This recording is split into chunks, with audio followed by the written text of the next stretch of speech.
Sir start చేయొచ్చు sir. నేను తాగుబోతున్నాండి. నా పేరు నాగేశ్వరరావు. వినపడుతుందా? వాయిస్ క్లియర్ గా ఉంది సార్. సరే. దేవుడి దయ వలన సార్ వినపడుతుంది. ఏ దయ వలన తోటి ఏ మిత్రుల సహాయ సహకారాలతో స్పాన్సర్షిప్ సహకారంతో ఈ రోజు ఆ మొదటి చెప్పు దూరంగా ఉన్న ప్రశాంతంగా ఉంది. ఆ, ఈ రోజు నాకు ఇచ్చిన టాపిక్ ఏ సభ్యత్వం కావాల్సిన ఒకే అర్హత త్రాగుడు ఆపేయాలనే కోరిక మాత్రమే. అది మూడో సాంప్రదాయం వస్తుంది. అలాగనే మన ఆన్లైన్ మీటింగ్ లో మనం తెలుసో తెలియకో తప్ప ఒప్ప అనేది తీసి పక్కన పెట్టి నా అనుభవంలో ఒక చిన్న మార్పు గురించి చెప్పడానికి నేను సిద్ధపడ్డాను. తప్పైతే నన్ను క్షమించండి. మనము మీటింగ్ లోకి భగవంతుణ్ణి ఆహ్వానిస్తున్నాము అని 2 నిమిషాలు ధ్యానం చేస్తున్నారు. దయచేసి అది తప్పండి. నా అనుభవంలో మనం ఎప్పుడైతే 2 నిమిషాలు మౌనము మీటింగ్ లో పాటించాలి అనేది ఇంకనూ బాధపడుతున్న ఆల్కహాలిక్ల గురించి మాత్రమే. ఎందుకు అంటే మనకి ఏని సృష్టించింది, మనకిచ్చింది, మనకి ఏం తీసుకొచ్చింది అంతా కూడా భగవంతుడు సంకల్పం మాత్రమే. His planned. ఆయన ఆధ్యాత్మిక ప్రపంచంలోకి మనము ప్రవేశించాము అంటే ఇక్కడ బిగ్ బుక్ లో ఒక చిన్న భగవంతుడి గురించి ఒక స్టేట్మెంట్ చదువుతాను, వినండి. స్టేట్మెంట్ అంటే భగవంతుణ్ణి ఎవరైతే కోరుకుంటారో వారి విషయంలో ఆయన మరింత కఠినమైన షరతులు ఏమీ విధించడని మేము తెలుసుకోగలిగాం. మాకు అర్థమైనంత వరకు భగవంతుని యొక్క సామ్రాజ్యము చాలా విశాలమైనది, ఎంతగానో విస్తరించి ఉన్నది, సర్వస్వాన్ని తనలో ఇమిడ్చుకున్నది, ఏ ఒక్కరికి కొరకు పరిమితమైనది కాదు. అది సమస్త మానవ కోటి కొరకు అది తెరవబడి ఉంటుందనేది మా విశ్వాసం. అయితే ఎవరు దానిని మనస్ఫూర్తిగా కోరుకుంటారో వారందరికీ అందుబాటులో ఉంటుంది.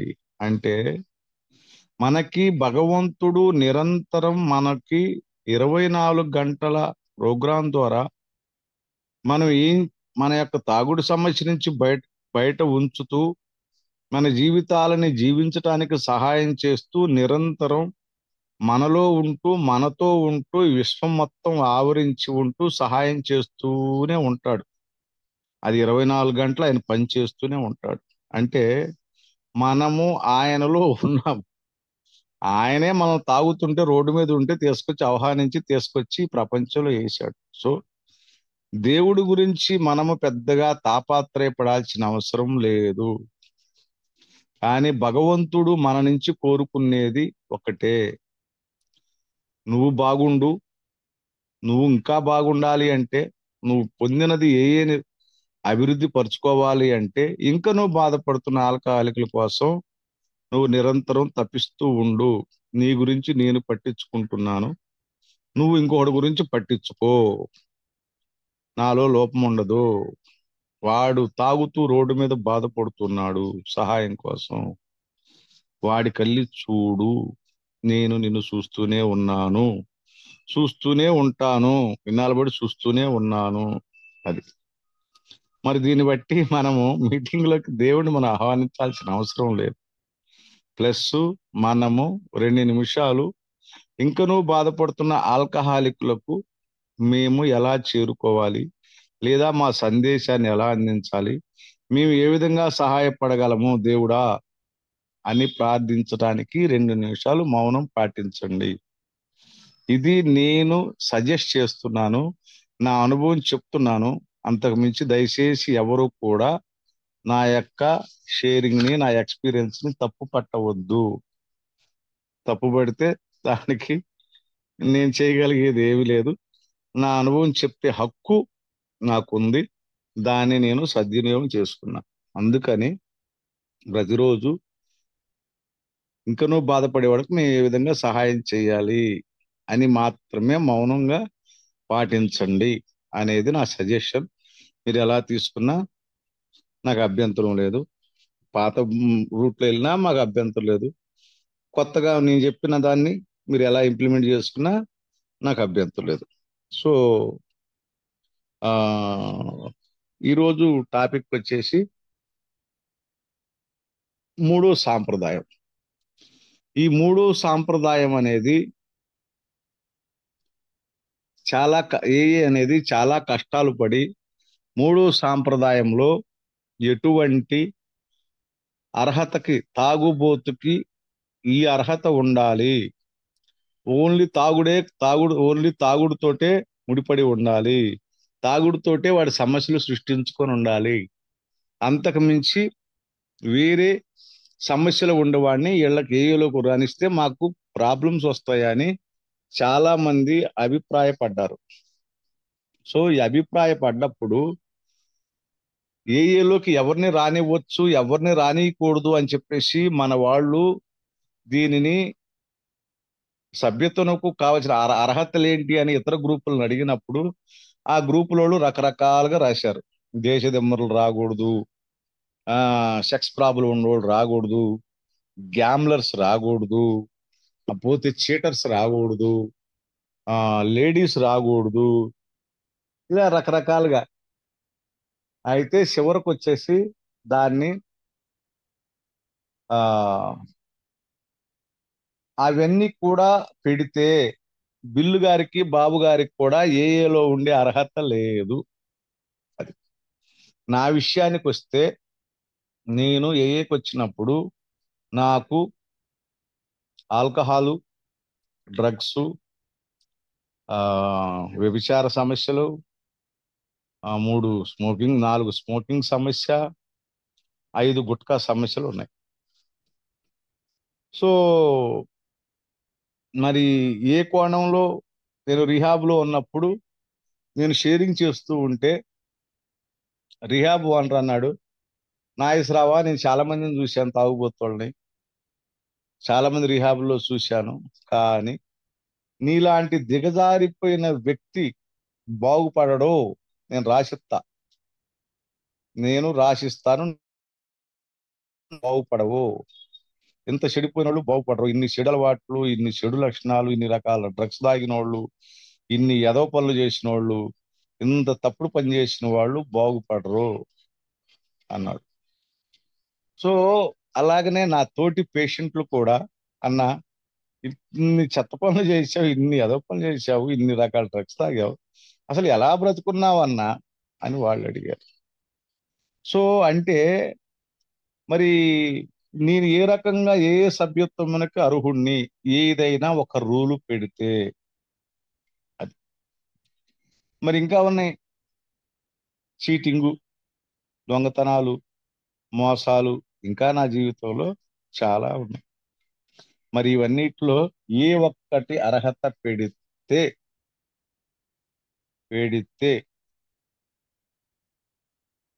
నాకు అవకాశం ఏలో ఉండటానికి అవకాశం లేదు, మరి ఈ రోజు నేను కోలుకునేవాడినా అని క్వశ్చన్ వేసుకుంటే మనకే అర్థమవుతుంది. సో ఇది ఏ సభ్యత్వంలో కావాల్సిన ఒకే అర్హత అంటే దేవుడిని నమ్మాలని లేదు, ఒకటి. ఖచ్చితంగా హోమ్ గ్రూప్ తీసుకోవాలని లేదు, సజెషన్. దేవుణ్ణి తిట్టేవాడు ఏలో ఉండొచ్చా? ఉండొచ్చు. తాగుతూ రిలాప్స్ అవుతూ మీటింగ్కి రావచ్చా? రావచ్చు. మరి తాగుతూ మీటింగ్కి వచ్చిన వాడికి ఎక్కడ మనము కొన్ని హద్దులు పెట్టవచ్చు అంటే, మీటింగ్లో గొడవ చేస్తూ ఉంటే బయటికి తీసుకెళ్తాం. అయ్యా, ఎందుకు? కామన్ వెల్ఫేర్కి వ్యతిరేకత అవుతుంది. అంటే మీటింగ్లో 10 మంది ఉంటే వాడు గొడవ చేస్తే ఆ మీటింగ్ని ఎవరూ సద్వినియోగం చేసుకోలేరు కాబట్టి వాడిని మర్యాదగా తీసుకెళ్ళి బయటికి పంపిస్తాం, ఒకటి. 2, ఆయన తాగి ఉంటే, తెలుసుకొని ఉంటే ఆయనకి షేరింగ్ ఇవ్వరు, అంతే. ఆయన 6 నెలలు సంవత్సరం తాగుడుకు దూరంగా ఉండి తిరిగి తాగి వచ్చి నేను తాగలేదన్నా కూడా నువ్వు తాగి వచ్చావు, వాసన వస్తుంది అనే హక్కు మనకు లేదు. అతను త్రాగుడు గురించి, రిలాప్స్ గురించి ఆయన అబద్ధాలు చెప్పొచ్చు, నిజాలు చెప్పొచ్చు, ఏది చెప్పినా సరే మనం మనసులో పెట్టుకోవాలి, దీని వలన ఈ సూత్రం పాటించకపోవటం వలన వాడికి హక్కు ఉంది, తాగి మీటింగ్కి వచ్చి హక్కు ఉంది, అబద్ధం చెప్పేది, నేను తాగలేదని అబద్ధం చెప్తుంది, నేను సంవత్సరం నుంచి తాగలేదని చెప్పే హక్కు ఉంది. ఏదైనా వాడికి ఆ హక్కును కాలరాసే హక్కు మనకు లేదు. ఎప్పుడైతే 6 నెలలు సంవత్సరం తర్వాత ఒక వ్యక్తి రిలాప్స్ అయ్యి గ్రూప్లోకి వచ్చి కూర్చుంటే వాడి గురించి మనలాంటి వాళ్ళు గుసగుసలాడుకుంటూ ఉంటారు. ఆ గుసగుసలు వాడికి అర్థమైనప్పుడు వాడు దేయ మీద అసహ్యం పెంచుకుంటాడు. అంటే వాడి ఈ ట్రెడిషన్ ని మనము వైలేట్ చేస్తున్నాము, ఈ ట్రెడిషన్ ని మనం పాటించట్లేదు. కాబట్టి ఆడు గనక మనల్ని గమనించేసి మనం నవ్వుకుంటూనే ఉంటూ చెవులు కొరుక్కుంటూ ఉంటే వాడికి అర్థమైనప్పుడు రెండో రోజు వాడు మీటింగ్కు రాడు. ఆ లెక్కన వాడికి మరణ శాసనం మనం రాశాము. అంటే మనకు తెలియకుండా కూడా ఏకి ఎంత అన్యాయం చేస్తున్నాం అనేది మనం అర్థం చేసుకోవాలి. దాన్ని మూడో సాంప్రదాయం పాటించకపోవటం వల్ల వస్తుంది. నాకు తెలుసు, ఒక వ్యక్తి తాగడానికి మీటింగ్ వచ్చేవాడు, తాగి 2 పెగ్గులు తాగి వచ్చేవాడు, ఒక్కపొడి ప్యాకెట్ వేసుకునేవాడు. ఆడి దగ్గర మేము ఒక్కపొడి ప్యాకెట్లు తీసుకొని తినేవాళ్ళం, మీటింగ్లో పోయేవాళ్ళం, శుభ్రంగా మౌనంగా ఉండేవాడు, వచ్చేవాడు, షేర్ చేసేవాడు, వెళ్ళిపోయేవాడు, పోతా 2 పెగ్గులు వేసిపోయాడు. మనకేమన్నా అవసరమా? అవసరమా? నాకు చాలాసార్లు తెలిసినా కూడా నేను ఎప్పటితోటి నాకు ఇతరులు చెప్తుంటారు వచ్చి, అన్న తెలుసా ఆయన తాగి వచ్చాడు, వాసన వస్తుంది, నీకు అవసరమా అని అడిగేవాడు. మనకు అవసరమా? తాగి వాడు గొడవ చేస్తే కామన్ వెల్ఫేర్ దెబ్బతింటుంది కాబట్టి మీటింగ్లు వినటానికి అవకాశాలు లేవు కాబట్టి దూరంగా పంపిస్తాము. మెలకుండా కూర్చుంటే ఏం మాట్లాడము. తాగి వచ్చినా మనకు తెలియకపోతే షేరింగ్ ఇచ్చినా కూడా మనకు ప్రాబ్లం లేదు. ఆయన ఏదో మాట్లాడతాడు, వెళ్ళిపోతాడు. అబద్ధం చెప్తున్నాడా నిజం చెప్తున్నాడా మనకు సంబంధం లేని విషయము. అది ఏదైనా ఉన్నా మనలోనే దాన్ని నొక్కేయటం అనేది మనము దేవుడిచ్చిన సంస్కారము, ఈ మూడో సాంప్రదాయం ఇచ్చిన సంస్కారము. అది అలాగనే ఒక మిత్రుడు వస్తాడు, మాకు జరుగుతున్న అనుభవాలు చెప్తాడు. ఒక మిత్రుడు వచ్చి అందరిని తిడతాడు, నన్ను తిడతాడు, నాకు తెలుసు ఆ సంగతి. అందరినీ తిడతాడు, ఏం తిడతాడు, దేవుని తిడతాడు, వాళ్ళని తిడతాడు, వెళ్ళిపోతాడు. నేను ఏం సార్ స్పాన్సర్ని అడుగుతాను, ఏంటి సార్ వాడి ఆధ్యాత్మిక కండిషన్ అలా ఉంది, వాడిని కాదనే హక్కు మనకి ఏడుంది. వాడికి అన్ని సమస్యలు ఉన్నా, అన్ని బాధలు ఉన్నా, ఆరోగ్య సమస్యలు ఉన్నా, ఆర్థిక సమస్యలు ఉన్నా, కుటుంబ సమస్యలు ఉన్నా, వాడు ఏ మీద విశ్వాసంతో తాకుండా ఉండటానికి ఇంకనూ మీటింగ్కి వస్తున్నాడు. వాడిలో ఆ కోపాలు, భయాలు, ఆందోళనలు వాంతి చేసుకొని రిలాక్స్ అయ్యి ఈ రోజు తాకుండా ఉండటానికి వాడు చేయాల్సింది చేసుకొని వెళ్ళిపోతున్నాడు. మరి ఏ సభ్యతను కాదనే హక్కు నీకు లేదు. వాడు ఏం చేశాడు అనేది సెకండరీ, నీకు ఆ హక్కు లేదు. కాకపోతే మాకు ఈ మధ్య పుట్టిన భయం ఏంటి అంటే వాడు బూతులు ఎక్కువ మాట్లాడుతున్నాడు. అప్పుడు మేము అతనికి షేరింగ్ ఇవ్వద్దు. అప్పుడు చెప్పాం, అయ్యా షేరింగ్ చెయ్యి, బూతులు మాట్లాడు కాదు. ఎందుకు బూతులు మాట్లాడొద్దు అన్నాము? బూతులు అంటే మాకేం కొత్త కాదు, అది వాడు తిడితే మాకేం బొక్కలు పడవు, అది సర్దుకొని పోతాము, తీసి పక్కన పెడితే. ఎందుకు వద్దన్నాము అంటే ఆడు బూతులు తిట్టినప్పుడు మనకు మీటింగ్ ప్లేస్ ఇచ్చిన వాళ్ళకి గనక ఇది తెలిస్తే వాళ్ళు సీసీ కెమెరాలు ఉంటాయి, బేగంపేటలో మీటింగ్లో సీసీ కెమెరాలు ఉంటాయి. మరి మా మీటింగ్ ప్లేస్ కాడైతే, మా హోమ్ గ్రూప్ కాడైతే ఆ వాచ్మెన్ వాళ్ళందరూ తిరుగుతూనే ఉంటారు. ఒకసారి వాచ్మెన్ చెప్పింది, హెడ్ మాస్టర్ చెప్పాడంట,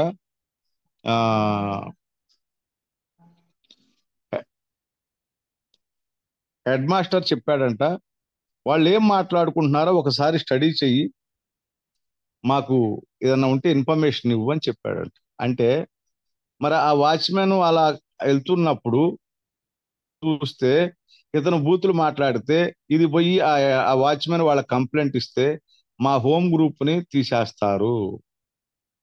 అప్పుడు మా కామన్ వెల్ఫేర్ దెబ్బతింటుంది, మా మనుగడకి దెబ్బతింటుంది, మాకు హోమ్ గ్రూప్ ఉండదు. అందుకని చెప్పేసి మేము అతనికి బూతులు మాట్లాడొద్దు అని చెప్తాం. కానీ అతను ఏం చేస్తాడంటే మళ్ళీ పదే పదే వచ్చి అదే రకంగా బూతులు మాట్లాడతాడు. వాడెంత ఈడెంత పాలిటిక్స్ వాళ్ళు తిడతా ఉంటాడు. సరే మనం తిడితే తిట్టుకున్నాం, బయట వాళ్ళని తిట్టాడు సరే వింటాం. కానీ దానివల్ల రేపు మీటింగ్ ప్లేస్ పోద్దామని భయంతో మేము అరే బాబు వాడి మైండ్ కండిషన్ బాగలేదు, ఆయనకి షేరింగులు ఇవ్వగాకండి అవకాశం ఉన్నంత వరకు అని చెప్పుకున్నాం. తర్వాత మా చైర్పర్సన్లు ఏం చేస్తారు, మీటింగ్ కి ఒక్కొక్కరిని పేర్లు పెట్టి పిలవరు, నువ్వు షేర్ చెయ్యి అని పిలవరు. నెక్స్ట్ ఎవరు షేర్ చేస్తారు అంటాడు, టక్కన వాడు చేయెత్తుతాడు, వస్తాడు. మొన్న గ్రూపులో అరగంట సేపు షేర్ చేశాడు, బూతులే తిట్టాడు. చైర్పర్సన్ అన్నాడు, ఆ 20 నిమిషాలు ఏమో షేర్ చేశాడు. అంతకుముందు ఆ చైర్పర్సన్ అన్నాడు, అన్న టిక్ కొట్టాడు, అంటే టకటక కొట్టాడు, మీటింగు టైం అయిపోతుంది, నువ్వు 5 నిమిషాలే మామూలుగా టైము, ఎక్కువ మాట్లాడకుండా టకటక కొట్టాడు. చైర్పర్సన్ ని మీద ఊరుకోవా, వాడు వచ్చి వాళ్ళు చూడు వాళ్ళు ఎట్ట మాట్లాడుతున్నారు, ఒక్కోళ్ళు అరగంట పోగొట్టు మాట్లాడతారు, వాళ్ళు నువ్వేమను నా మీదే పడతావు, నేను సబ్జెక్ట్ మాట్లాడుతున్నా, ఆ మాత్రం వినరా నువ్వు అని చెప్పేసి ఆయన మీద ఎగబడ్డాడు.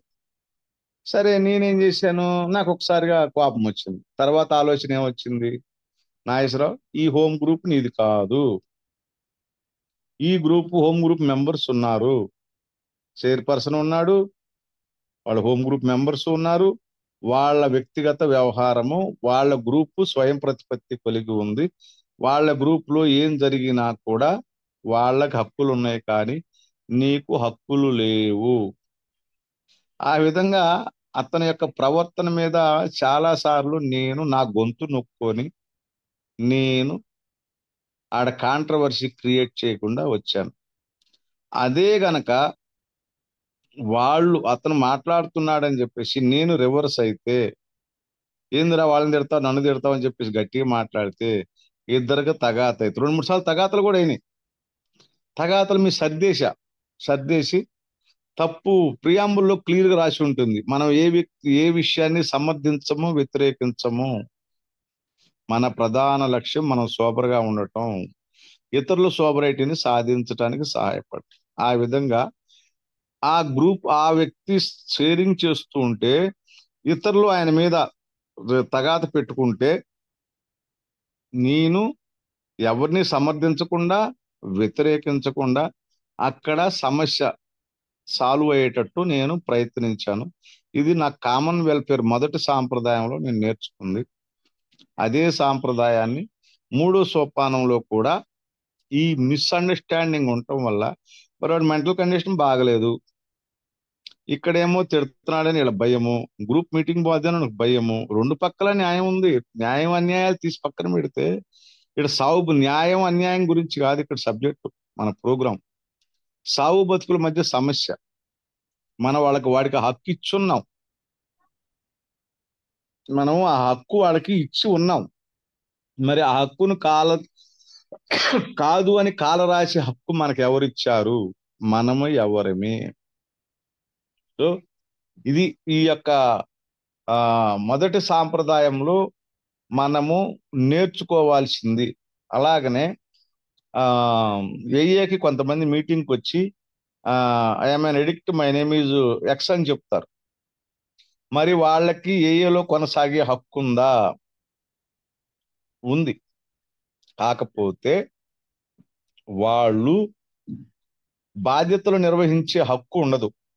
ఒకటి, ఎందుకు ఎన్ఏ వాళ్ళకి అదే వాళ్ళు డ్రగ్స్, నేను ఐఎమ్ ఆల్కహాలిక్ అండ్ ఎడిక్ట్ అంటే ఓకే, ఆల్కహాల్ ప్రాబ్లం ఉండదు వాళ్ళకి, ఎడిక్షన్ అంటే ఏంటి, అది డ్రగ్స్ ప్రాబ్లం ఎడిక్ట్స్ అంటారు.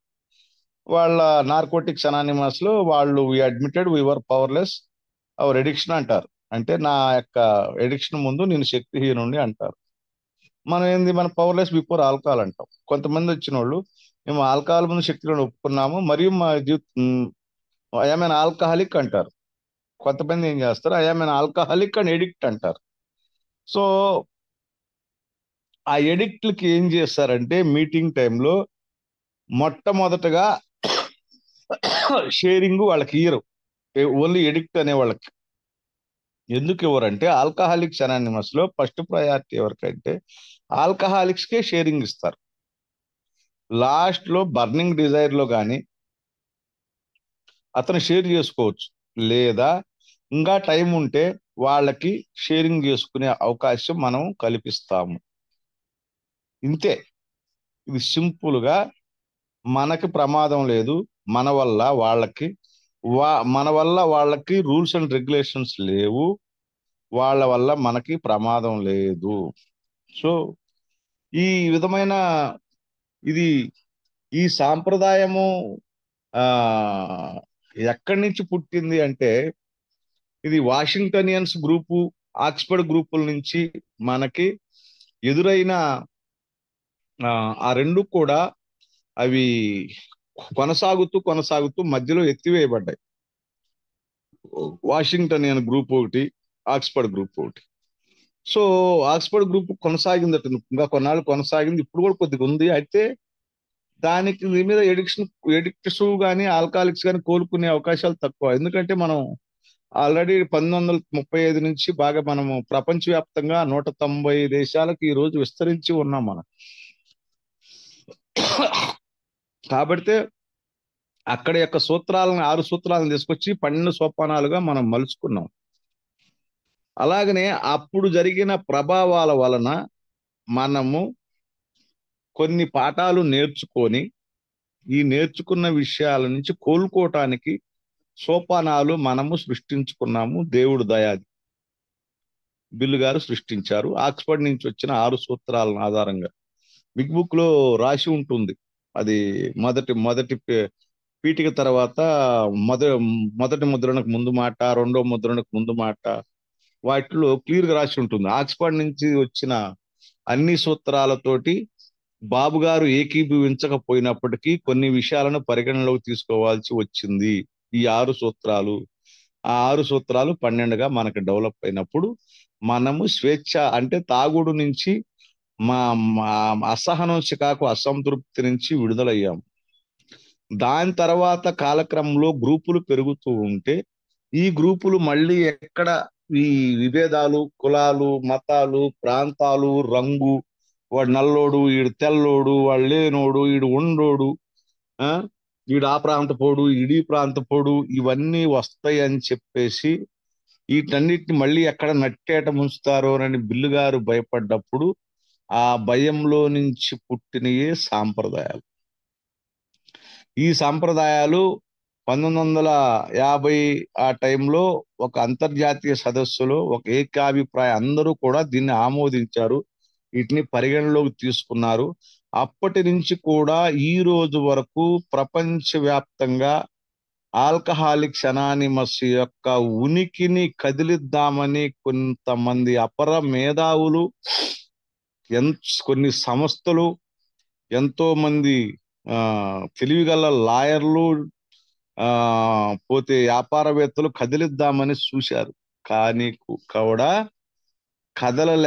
కదిలించలేకపోయారు. అంటే సాంప్రదాయాల యొక్క నీతిబద్ధత, న్యాయబద్ధత అంత గొప్పది. నువ్వు నీ జీవితంలో ఏ సమస్యన రాని సాంప్రదాయాలలో సహాయం దొరుకుతుంది, సోపానాల్లో సాంప్రదాయాల్లో సహాయం దొరుకుతుంది. నీ నుంచి ఇతరులకు వచ్చినా, ఇతరుల నుంచి నీకు వచ్చినా సరే నీకు ఈ సాంప్రదాయాలలో ఉంటుంది. ఈ సాంప్రదాయాలకి తల్లేరు లాంటిది, మన ఏ పునాదికి తల్లేరు లాంటిది 3వ సాంప్రదాయము. అలాగా మరి 8 సంవత్సరాలు తాగుతూ కింద పడుతూ మీటింగులకు వస్తూ తాగొచ్చి షేరింగులు చేసి తాగలేదని అబద్ధాలు ఆడుతూ అన్నీ చేసిన వ్యక్తి ఇప్పుడు శుభ్రంగా 8 సంవత్సరాల తర్వాత కోలుకొని ఈరోజు 4-5 సంవత్సరాలు సోబరేట్ని అనుభవిస్తూ అమెరికాలో హాయిగా జాబ్ చేసుకుంటున్నాడు. మరి ఆ రోజు మనము ఎదవేషాలు వేసి ఉంటే ఆయన ఏమైపోయేవాడు, ఆయన కుటుంబం ఏమైపోయేది? అలా మనం చేయటం వల్ల ఆయనకి ఇలా జరిగింది, ఏయకు దూరం అయిపోయాడన్న గిల్టీ ఫీలింగ్ తో మనం ఏమైపోతాం? తట్టుకోగలమా?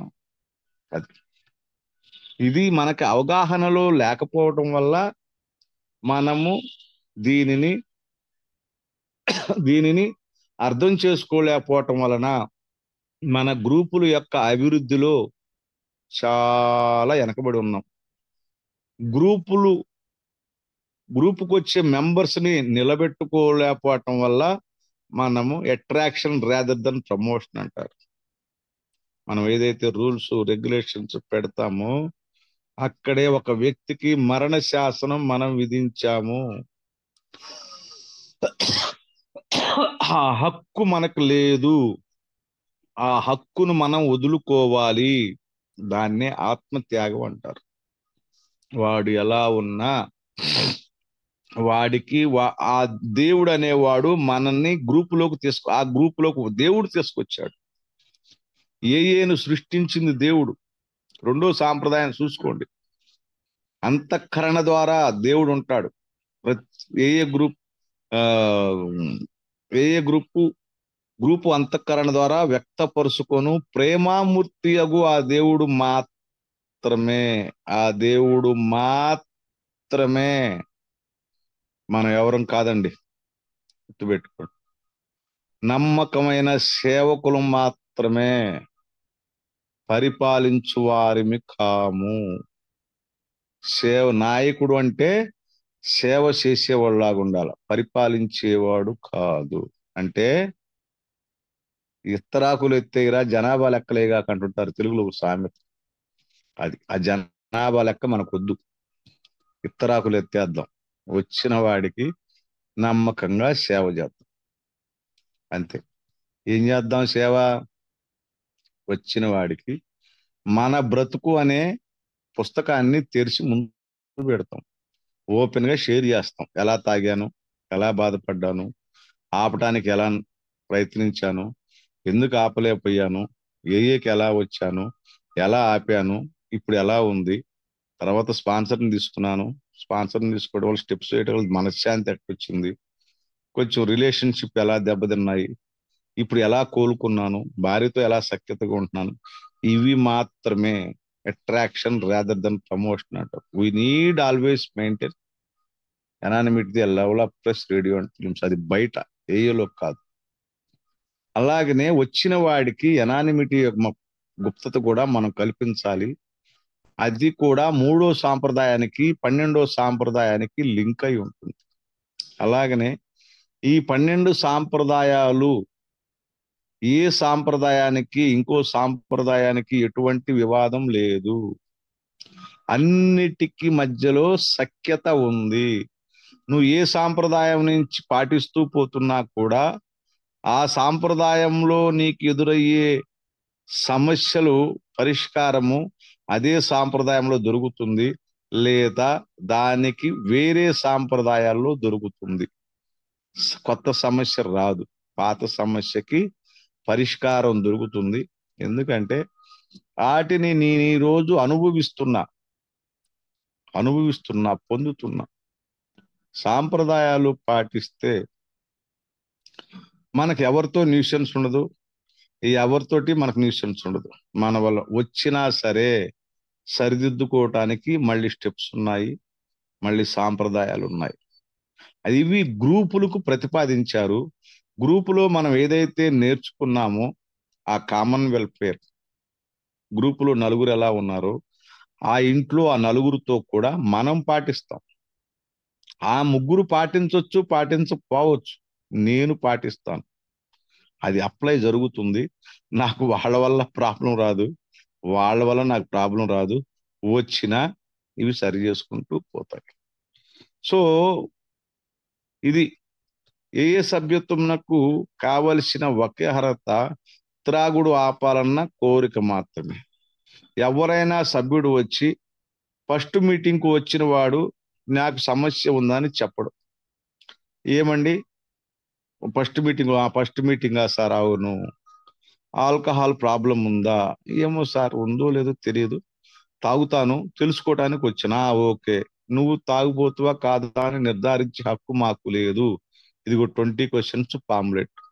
సమస్య ఉందా లేదా నువ్వే చెక్ చేసుకో. చెక్ చేసుకున్న తర్వాత ఈ దీంట్లో నువ్వు సభ్యత్వం పొందాలి అనుకుంటే దీనికి డబ్బు ఖర్చు లేదు, అర్హత లేదు. నేను త్రాగుబోతుని అని నువ్వు అనుకుంటే కోలుకోవటానికి నువ్వు కంటిన్యూ కావచ్చు. లేదు, నాకు ఒక మీటింగ్ లో అర్థం కాలేదు, ఇంకా 4 మీటింగ్లకు వచ్చినాక నేను ఆలోచిస్తాను, ముందు తెలుసుకోవాలి ఉందన్నా, మనం కాదనే హక్కు మనకి ఏమాత్రం లేదు. వాళ్ళకి పూర్తి స్వేచ్ఛనివ్వాలి. ఆ డీటెయిల్స్ కూడా మనమే వాళ్ళ ముందు పెట్టాలి. బాబు, నువ్వు వచ్చావు, నీకు సమస్య ఉందో లేదో చూసుకో, మా షేరింగ్ లీను అయిపోయినాక నీకు 20 క్వశ్చన్స్ పాంప్లెట్ ఇస్తాము. ఈ పాంప్లెట్ ఇచ్చిన తర్వాత నీకు ప్రాబ్లం ఉంది అనుకుంటే కొనసాగొచ్చు. లేదు, మానేయాలనుకుంటే నువ్వు మానగలిగితే మానొచ్చు. లేదు, నేను తాగుతాను అంటే నీ ఇష్టం.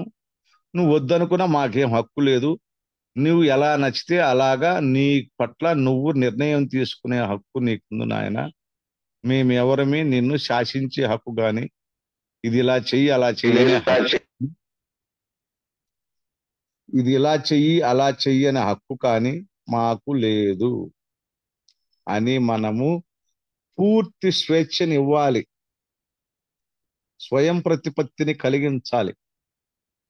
అది ఆ స్వేచ్ఛ వాతావరణం ఉంటేనే తాగుబోతు ఎప్పుడూ కూడా